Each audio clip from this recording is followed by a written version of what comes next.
हरे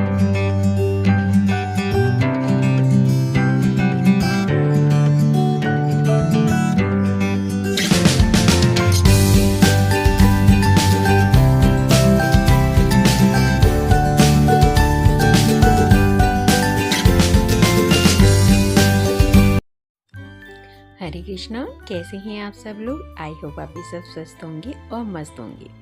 तो ये है मेरा नेक्स्ट व्लॉग, जैसा कि आपने पहले मेरे व्लॉग में देखा होगा।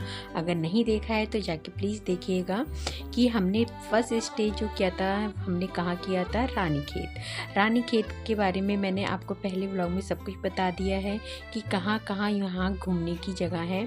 ये था गोल्फ कोर्स, जो आपको मैंने पहले व्लॉग में सारा कुछ इसमें बता रखा है। तो अब हम यहाँ से निकले थे सीधे कसौनी के लिए। कसौनी की जो वादियाँ हैं उसको आप ज़रूर देखिएगा, मैंने पूरा कैप्चर किया है। कसौनी जाते वक्त ये देखिए रास्ते में ना एक पेड़ गिरा हुआ था। देखिए हाथ से कभी बताकर नहीं आते और बताकर आए तो फिर वो हादसा ही क्या। यहाँ पे कुछ टाइम पहले ना यहाँ पे ये सारे जंगलों में आग लगी हुई थी। कुछ टोटल जंगल है ना, ये यहाँ पे बहुत ही आग लगी हुई थी और इसी वजह से ना यहाँ पे कुछ पेड़ ना गिरे हुए थे। जो आग लगी थी वो बारिश में ही बुझी थी। और ये जो रोड थी, ये रोड ना बहुत ही सुनसान रोड थी। हम जब इस रोड पे आए तो हमें कोई भी गाड़ी दिखाई नहीं दी थी। मतलब एक भी ना कोई आता हुआ दिखाई दे रहा था, ना कोई जाता हुआ दिखाई दे रहा था। ये शॉर्टकट रास्ता था, हमें नहीं पता था ये रास्ता इस तरीके से होगा, वरना हम इस रास्ते पे कभी नहीं आते। और यहाँ देखिए इन्होंने गाड़ी रुक के ना ये थोड़ा सा कैप्चर किया था। और वेदर इतना अच्छा था, वेदर तो बहुत अच्छा था। मगर कभी भी सजेस्ट नहीं करूँगी मैं कि कभी आप जब भी कसौनी जाएं रानीखेत से तो कोई भी शॉर्टकट रास्ता मतलब अपनाएं। मतलब हाईवे ही से ही आप लोगों को जाना चाहिए। इस रोड से निकलना हमें इतना मुश्किल लग रहा था कि कब ये रोड पार होगी, कब हाईवे आएगा। ये इस रास्ते पे हमें कोई भी दिखाई नहीं दिया, एक पक्षी भी दिखाई नहीं दिया था। बहुत ही खतरनाक रास्ता था। मतलब हमें तो ये लग रहा था कब आएगा हाईवे, कब हाईवे आएगा। बहुत ही डर सा लग रहा था। बट ये रास्ता कुछ ही दूरी का था, फिर हमने भी हाईवे पकड़ लिया था। और हम भी यही कहेंगे कि कभी भी आप शॉर्टकट मेथड यूज़ ना करें, चाहे वो जीवन में कोई भी टाइम हो, ऐसा शॉर्टकट मेथड यूज़ नहीं करना चाहिए। और यहाँ देखिए इतना अच्छा व्यू है, बादल ही बादल, ऐसा लग रहा है हम बादलों के ऊपर हैं और बादल हमारे से कितनी ऊंचाई पे हैं। इतना सुंदर व्यू तो आपको पहाड़ों पे ही नज़र आएगा, कभी भी प्लेन में ऐसे व्यूज़ नज़र ही नहीं आते। यहाँ देखिए मैंने जो कैप्चर किया था, ये सीढ़ीदार खेती होती है यहाँ पे पहाड़ों पे। इस तरीके की खेतियाँ ना इन लोगों को करनी पड़ती हैं, क्योंकि यहाँ प्लेन तो है नहीं, पहाड़ों का रास्ता है। हम पहुँच गए थे कसौनी। और कसौनी पहुंचने के बाद हमने सबसे पहले रूम लिए थे। रूम लेने के बाद ही हमें करीब 5 साढ़े 5 का टाइम होगा। हम निकल गए थे यहाँ गांधी आश्रम के बारे में पता चला कि यहाँ गांधी आश्रम काफ़ी बड़ा है। गांधी आश्रम एक तरफ था, मतलब यहाँ म्यूज़ियम था गांधी जी का। तो म्यूज़ियम में गांधी जी से रिलेटेड जन्म से लेके उनकी अंतिम विदाई तक की सारी मतलब उनकी जानकारी आपको अंदर म्यूज़ियम में मिल जाएगी। बहुत सारे फ़ोटोग्राफ्स के साथ गांधी जी से रिलेटेड उनका चरखा वगैरह सब आपको यहाँ मिल जाएगा, देखने को मिल जाएगा। हर चीज़ की जानकारी आपको कसौनी में ये जो गांधी म्यूज़ियम है ना, वहाँ पे आपको मिल जाएगी। टोटल एक एक चीज़ गांधी जी से रिलेटेड ही है यहाँ पे। और यहाँ का देखिए वेदर, वेदर इतना अच्छा था, आपको यहाँ गर्मी का तो बिल्कुल नामो निशान ही नहीं था। बहुत बड़े एरिए में है ये आश्रम। बहुत ही मतलब टूरिस्ट आ रखे थे यहाँ पे घूमने के लिए। अंदर जाना कैमरे को अलाउ नहीं था, इसलिए बाहर से ही कैप्चर किया था। थोड़ा सा ही अंदर कैप्चर कर पाए थे ये, क्योंकि यहाँ पे ना मना कर दिया था बाद में। जब ये कैप्चर कर रहे थे बाद में किसी ने मना किया था कि यहाँ पे अलाउ नहीं है कैमरा, इसलिए कैमरे को यहाँ बाहर ही आपको बंद कर देना है। यहाँ देखिए गांधी जी की बहुत बड़ी एक पेंटिंग लगी हुई है, जिसमें गांधी जी चरखा चला रहे हैं। और यहाँ पे भी गांधी जी से रिलेटेड ही कुछ चीज़ें हैं। ये पूरी गैलरी बहुत ही प्यारा, मतलब आप देखेंगे गार्डन वगैरह सब बना हुआ है। कभी आइए तो ज़रूर, कसौनी में ये घूमने की काफ़ी अच्छी जगह है। कसौनी में ही है, ख़ास कसौनी में ही है, आपको कहीं दूर नहीं जाना पड़ेगा इसके लिए। और यहाँ पे इसके बाहर ही होटल्स वगैरह भी मिल जाएंगे आपको, बहुत ही अच्छे रेंज में भी मिल जाएंगे यहाँ पे। यहाँ देखिए दिख भी रहा है, मगर हमने कसौनी में मतलब अंदर जाके लिया था ये होटल वगैरह, तो हम लोगों को नहीं पता था इधर भी होटल्स वगैरह मिलेंगे। मगर हमारे लिए तो बहुत ही अच्छा रहा कसौनी का सफ़र, बहुत ही शानदार था। यहाँ पे कसौनी में ना गांधी आश्रम से मतलब जो खादी के वस्त्र वगैरह आते हैं उनकी एक शॉप भी थी अलग से। और यहाँ कुछ लोग बता रहे थे कि हिमालय दिखता है, हिमालय की पहाड़ियाँ दिखती हैं, मगर मुझे नहीं लगा कि यहाँ से हिमालय दिखता है।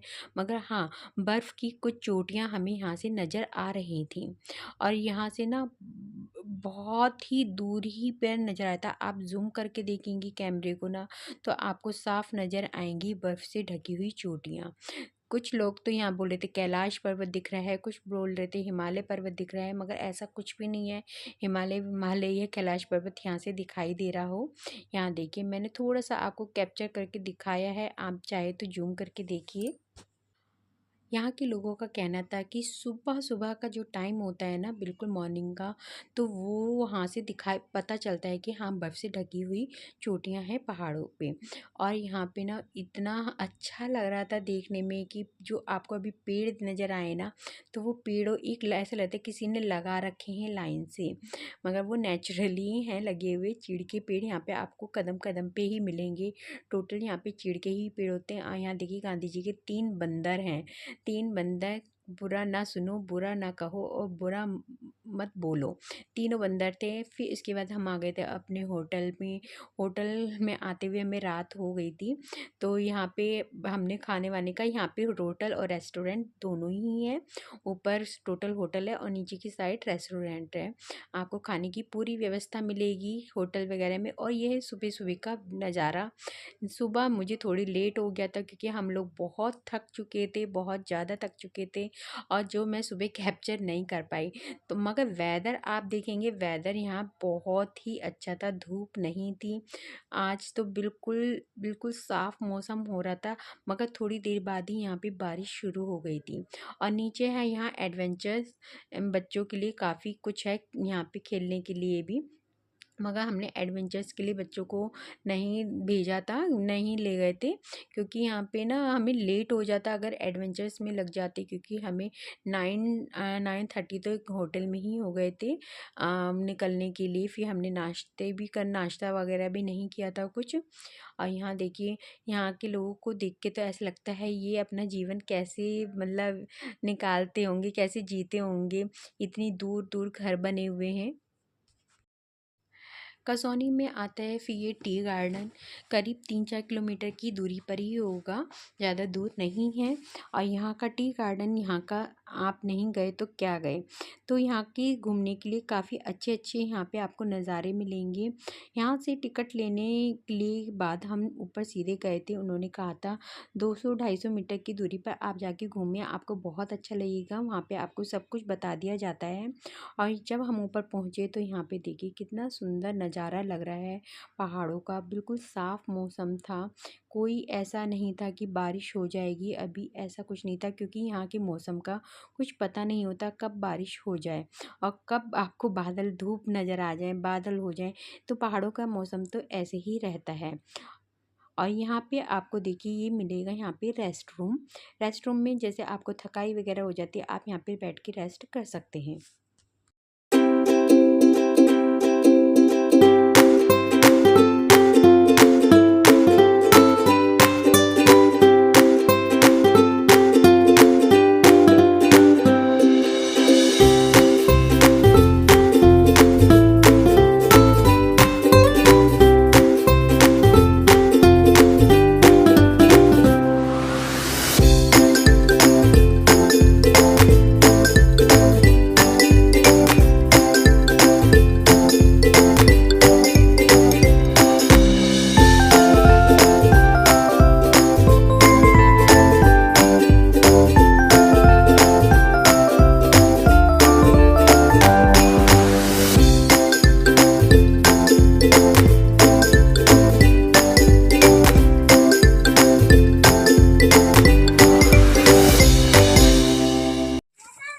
अच्छा चलो चलो। अच्छा कौन सी पत्ती ठीक। है, कौन सी वाली? ऊपर का कोमल पत्ता होता है जो ना ये अच्छा अच्छा, और जो ये बाकी ये पत्ते ये पेड़ का पत्ता है। पेड़ का पत्ता। ये आ रहा है अच्छा ये छोटा है। अच्छा अच्छा। और जैसा अभी आपने सुना, देखिए कि जो ऊपर का ना ये पेड़, इसमें कोमल पत्ता होता है, बिल्कुल ऊपर चोटी पे कोमल पत्ता होता है पेड़ की, तो उस वो से ही चाय पत्ती बनती है। इसको तोड़ा जाता है इस कोमल पत्ते को, और जो बड़े बड़े पत्ते होते हैं ना, तो उसको भी वेस्ट होते हैं, उसका कोई काम नहीं होता, ये एक झाड़ी ही की तरह होते हैं। मगर जो इस पेड़ का सबसे ऊपर का कोमल पत्ता होता है ना, जिस तरीके से कली खिलती है पेड़ पर, उसी तरीके से एक पत्ता, न्यू पत्ता निकल के आता है, वही इसका मतलब चाय पत्ती बनती है। तो इसको पहले तोड़ा जाता है, फिर इसको सुखाया जाता है, फिर मशीनों में इसको रोल करके फिर इनको फिर से सुखाया जाता है। फिर हम यहाँ पे आ गए थे बैजनाथ बैराज है, और यहीं पे ही इससे लगा हुआ एक है मंदिर, बैजनाथ मंदिर। तो यहाँ का भी देखिए, इतनी सुंदर झील है यहाँ की भी, बहुत ही सुंदर बैराज है यहाँ पे, और बहुत ही बड़े एरिए में ये फैला हुआ है ये बैराज। और इससे मिलते हुए ही आपको मिल जाएगा यहाँ पे बैजनाथ टेम्पल। और यह ठीक इसके सामने है यहाँ पे पार्किंग एरिया। पार्किंग के लिए यहाँ डबल स्टोरी है, और ये यहाँ नीचे का स्टोरी है। और यहाँ पे आ जाते हैं फिर हम मंदिर में। बैजनाथ मंदिर यहाँ की बहुत ही फेमस मंदिर है, दूर दूर से लोग आते हैं यहाँ दर्शन करने के लिए।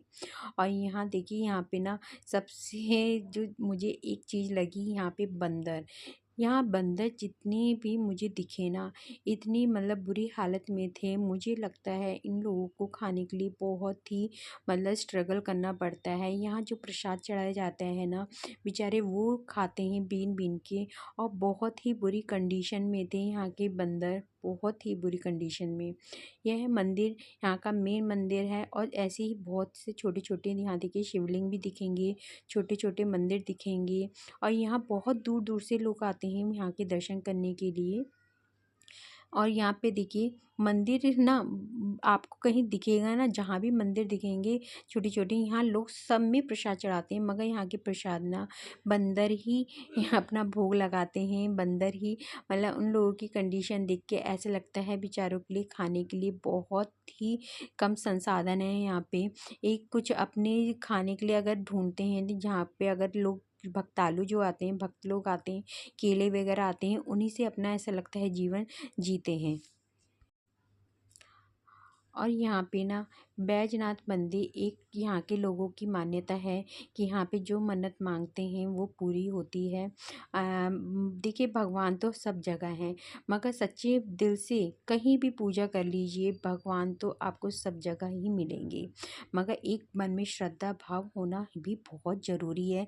चाहे आप दुनिया के किसी भी कोने में चले जाइए, मगर कभी भी जाइए श्रद्धा भाव से ही जाइए। यहाँ देखिए मैंने थोड़ा सा कैप्चर किया था इन बंदरों को। देखिए कितने कमज़ोर आपको खुद ही नज़र आएंगे, बहुत ही कमज़ोर थे, और एक एक दाना वो बेचारे बीन कर खा रहे थे। फिर हमने यहाँ पे कुछ चने वगैरह लिए थे बंदरों के लिए, चने वगैरह खिलाए थे हमने। मगर यहाँ फ्रूट्स वगैरह नहीं थे, तो हमें नहीं पता था ऐसा कुछ होगा, ना तो हम फ्रूट्स लेके ज़रूर जाते।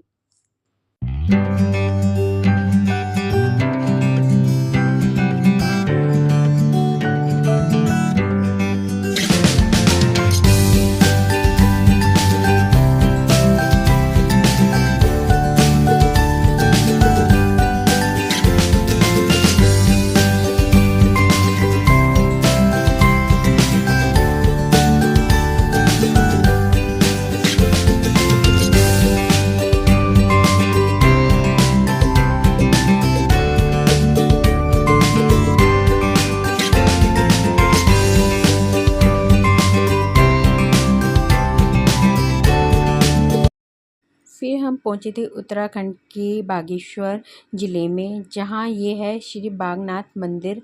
और ये भी शिव जी का ही मंदिर है और बहुत ही सुंदर मंदिर है। और ये पूरे मतलब उत्तराखंड में भी बहुत ही प्रसिद्ध है। और यहाँ पे भी दूर दूर से लोग आते हैं अपने मतलब दर्शन करने के लिए भगवान जी के। और ये हम लोग थोड़ा लेट गए थे, हम अपने वीकेंड के लास्ट में गए थे, इसलिए यहाँ पे इतना भीड़ नहीं थी। और अभी यहाँ पे भी बहुत ना पीछे काम चल रहा है। और यहाँ पे भी छोटे छोटे आपको देखिए कई मंदिर दिखेंगे। यहाँ पे छोटे छोटे यहाँ पे भी शिवलिंग हैं। जिस तरीके से जागेश्वर धाम है वैसे ही यहाँ पे बागेश्वर है। बागेश्वर में मगर इतना बड़ा मंदिर नहीं है जितना आपको जागेश्वर का। अंदर कैमरे अलाउ नहीं थे, इसलिए मैंने बाहर से ही शूट किया। आपको जगह जगह पे मिलेंगे छोटी छोटी शिवलिंग, जो यहाँ पे बहुत ही कभी कभी अनुष्ठान वगैरह होते हैं ना, तो बहुत बड़े बड़े अनुष्ठान किए जाते हैं यहाँ पर। यहाँ देखिए पीछे अभी काम चल रहा है और पीछे है एक छोटा सा झील बनी हुई है। झील का पानी ये बैराज का पानी ही आता है यहाँ पे।